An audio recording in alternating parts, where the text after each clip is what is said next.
Discovering Lamium purpureum, my journey with the humble dead nettle. I've always had a fascination for plants that go unnoticed by many, yet hold immense value in their simplicity. Among these, Lamium purpureum, commonly known as purple dead nettle, has carved a special place in my gardening and ecological journey. This modest yet resilient plant might often be dismissed as a weed, but to me, it is a treasure trove of beauty, utility, and ecological significance. Encountering the humble dead nettle. My first encounter with Lamium purpureum was accidental, like many of the best discoveries in gardening. While preparing a bed for spring planting, I noticed clusters of small, purple-tinged plants sprouting in the corner of my yard. At first, I thought they were just another set of weeds to pull out, but something about their delicate, heart-shaped leaves and tiny purple flowers intrigued me. I decided to let them grow and observe. Over the next few weeks, I found myself drawn to their understated elegance. The flowers, though small, form a charming contrast against the green leaves, and their adaptability to various conditions was remarkable. Appreciating its resilience. One of the most fascinating aspects of Lamium purpureum is its resilience. This plant thrives in almost any condition, poor soil, partial shade, or full sun. It doesn't seem to mind.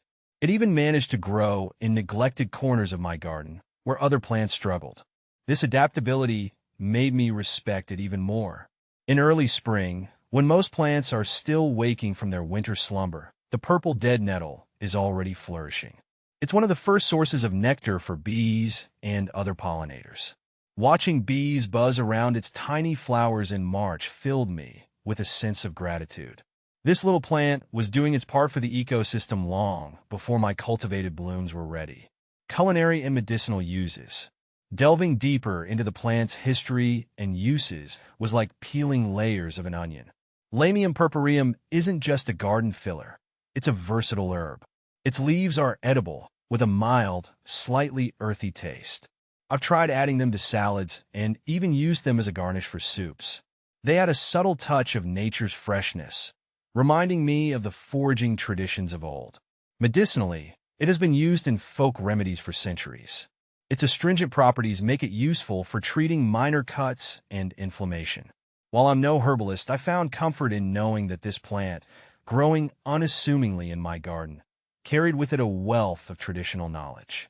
Lamium purpureum as a soil helper. Beyond its beauty and usefulness, Lamium purpureum also plays a role as a natural soil protector. Its ground-covering growth habit helps prevent soil erosion. In my garden, it has reduced the need for mulching in certain areas, as it forms a living mulch on its own.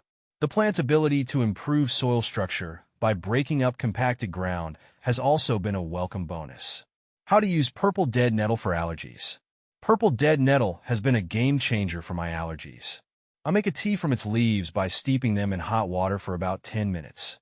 The natural anti-inflammatory properties really help soothe my allergy symptoms, especially during peak seasons. I find it's most effective when I drink it consistently throughout the day. Is purple dead nettle edible? Yes, purple dead nettle is indeed edible. I've experimented with adding it to salads for a burst of color and flavor. Its slightly earthy taste pairs well with other greens, and I love the vibrant touch it adds to my meals. It's a fantastic way to incorporate some wild forage greens into my diet and mix things up. Can you eat purple dead nettle? Absolutely, you can eat purple dead nettle. I've tried incorporating it into various recipes, from soups to stir-fries, and it always adds a unique flavor profile. The key is to harvest it when the leaves are young and tender for the best taste and texture. It's a great way to forage for food and connect with nature in a meaningful way. How to dry purple dead nettle for tea. Drying purple dead nettle for tea is quite simple, really. I gather fresh leaves and spread them out in a single layer on a clean, dry surface. Then, I let them air dry in a warm, well-ventilated area for about a week or until they're completely dry and crispy. Once dried, I store them in an airtight container to preserve their freshness until I'm ready to brew some tea. How to harvest purple dead nettle. Harvesting purple dead nettle is a breeze once you know what to look for. I typically look for patches of it in shady areas with rich, moist soil. When harvesting, I use clean scissors to snip off the tops of the plants, being careful not to disturb the roots. I make sure to leave some behind to ensure the plants continue to thrive in their natural habitat. How to make purple dead nettle tea. To make purple dead nettle tea, I start by boiling water and then pouring it over a handful of fresh or dried purple dead nettle leaves in a cup or teapot. I let it steep for about 5 to 10 minutes, depending on how strong I want the flavor. Sometimes I like to add a bit of honey or lemon for extra sweetness or tanginess. It's a soothing and refreshing beverage, perfect for any time of day. Is purple dead nettle poisonous? Purple dead nettle isn't poisonous, which is a relief considering how much I enjoy incorporating it into my diet and herbal remedies. However, it's always important to positively identify any wild plant before consuming it, as there are lookalikes that may be harmful. With purple dead nettle, though, I feel confident in its safety and benefits. What is purple dead nettle used for? Purple dead nettle has a variety of uses beyond just culinary ones. I've used it in natural remedies like salves and poultices for minor cuts and scrapes. Its anti-inflammatory and antibacterial properties make it a great addition to homemade herbal remedies. Plus, it feels good knowing I'm using something natural and sustainable to care for my body. Can chickens eat purple dead nettle? Yes, chickens can eat purple dead nettle. I've seen my chickens happily pecking away at it when they're roaming around the yard. It's a nutritious treat for them, packed with vitamins and minerals.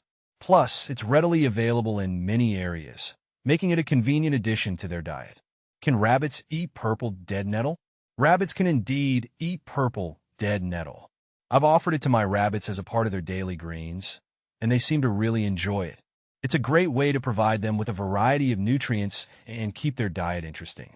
Just like with any new food, though, it's essential to introduce it gradually to ensure it agrees with them. How to make purple dead nettle salve. Making purple dead nettle salve is a fun and rewarding DIY project. I start by infusing olive oil with dried purple dead nettle leaves in a glass jar placed in a sunny spot for about 2 to 4 weeks. Once the oil is infused, I strain out the leaves and mix the infused oil with melted beeswax to create a thick, creamy salve. It's perfect for soothing dry skin, minor irritations, and even bug bites. Is purple dead nettle a weed?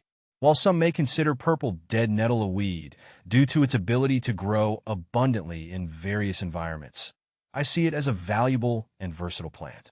Its edible leaves and medicinal properties make it a welcome addition to my garden and foraging expeditions. Plus, its vibrant purple flowers add beauty to any landscape, so I don't mind seeing it pop up around my yard. Is purple dead nettle invasive? Purple dead nettle can be considered invasive in certain areas where it outcompetes native plants and disrupts ecosystems. However, I think it's important to recognize its value and potential benefits rather than solely labeling it as a nuisance. With responsible management and proper understanding of its characteristics, I believe it can coexist harmoniously with native species while providing food and medicine for both humans and wildlife.